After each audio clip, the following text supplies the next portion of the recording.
Okay. Su nombre, su profesión cuando saliste de Nicaragua. My name is Félix Maradiaga. I'm a human rights defender and former presidential candidate at the primary elections for the opposition. I've been in the United States since February of this year when we were together with 221 other political prisoners expelled from Nicaragua after, in my case, 611 days in arbitrary detention.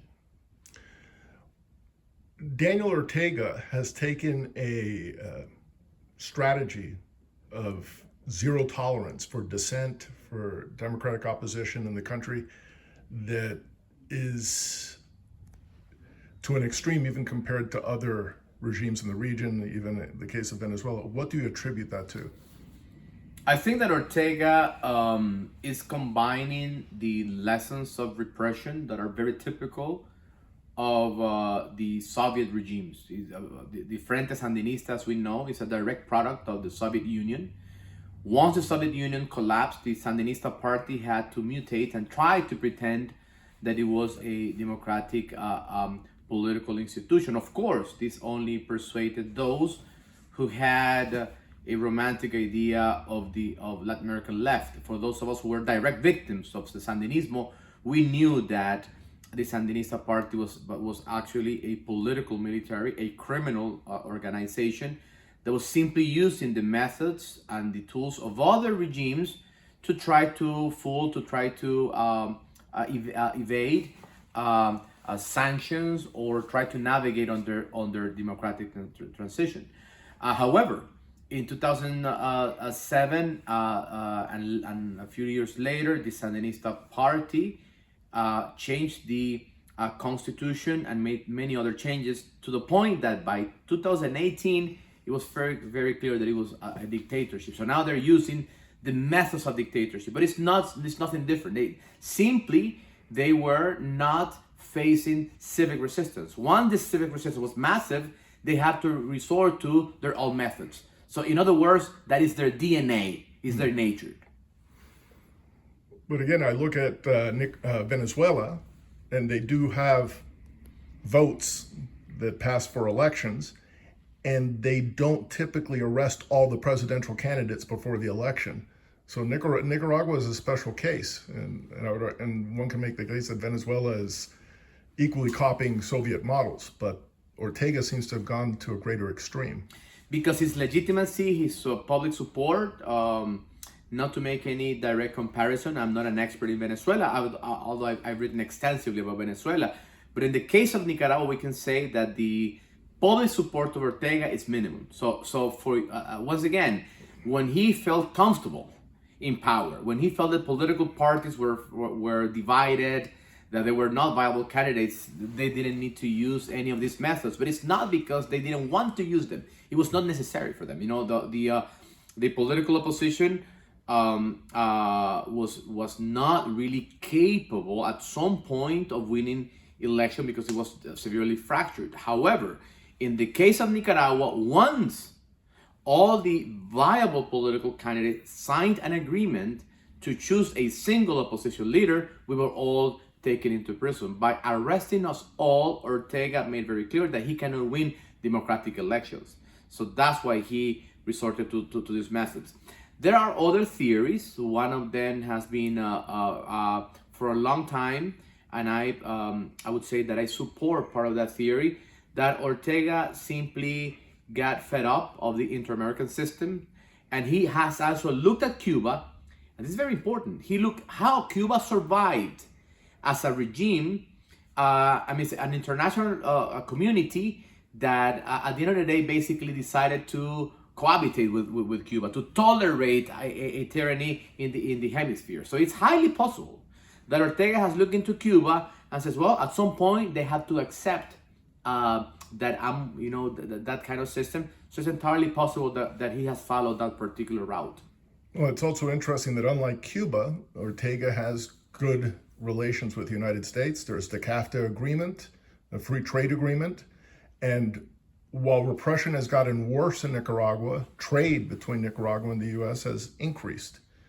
Would you care to comment on that? Yes, let's remember, particularly for the foreign observer that is not knowledgeable about the Nicaraguan situation, that for 16 years, Nicaragua had a democratic transition. It was not perfect, but within these 16 years, the Nicaraguan governments of the past, during the Chamorro, Aleman, and Bolaños administration, were able to consolidate a very strong free trade agreement with the United States, also an agreement with the European Union. So the Sandinista party with Ortega, when he came back into power, November 2006, they found all this infrastructure of free trade that was developed by the capitalists, but of course he's taking all the advantage of free trade agreements. These are not agreements that were developed during the Sandinista years, but during the democratic transition. They were developed to improve economic relationship with the United States and Europe. They were developed to bring opportunities, employment to the Nicaraguan people, and Nicaragua has benefited tremendously from these trade agreements that, of course, Ortega has badmouthed for years, but is taking all the advantage of it. Now, in a letter to President Biden a few days ago, a number of members of Congress cited that one of the reasons that over 300,000 Cubans have left the island is due to economic sanctions. However, when we look at Nicaragua, that has a close economic relationship with both the United States and Europe, we see that in excess of 160,000, 180,000 Nicaraguans have fled the country during the same time. What do you attribute that, despite the difference in economic relations, the same type of exodus taking place? Well, the case of Nicaragua is very clear. This exodus is the direct result of human rights violation.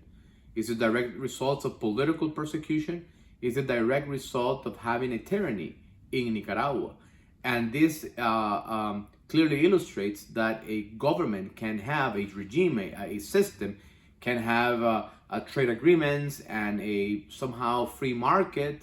But if people do not have the basic opportunities to exercise their dignity, at the end they will flee, because economic conditions are very important, but human rights are as important. In this Geneva Summit for Human Rights and Democracy, we've been hearing a lot about dignity, about the need for the international community to demonstrate solidarity. So the closing question is, what can the average citizen watching this interview do to help the Nicaraguan people? Well, a lot. For those who live in democratic countries, they can write letters to their members of Congress. They can also advocate using social media. They can raise a voice for the issue of Nicaragua with newspapers, with their friends. At the end of the day, what's very important for us is that we are not forgotten. We have Monsignor Rolando Alvarez, the Bishop of my own diocese, in prison. We have other 40 political prisoners. And we are a country that do not have access to global media. So we need as much support, not only from decision makers, which is very important, not only from people in positions in power, which is very important. We need the support of the average citizen. And let me give you an example. Dante Mossi, the executive president of the Central American Bank of Integration, has been recently submitted to a vote of their directors, and he's not going to be reelected. And not going to be reelected because in his term as president of the bank, he played an important role in continuing to finance the Nicaraguan dictatorship. This became the result of a major online campaign. And we launched the campaign in March 10. We didn't have the votes to change the term of the re-election of Dante Mossi. Everyone thought that it was crazy. Well, how a social media campaign could change the vote? Well, it just happened. Dante Mossi will have to leave his post in November of this year, thanks to the advocacy of many people who actually care and who actually want to tell a story. The story of a people, of a country called Nicaragua, who wants peace, who wants democracy, and who want to do it through non-violent means. Thank you very much. Thank you.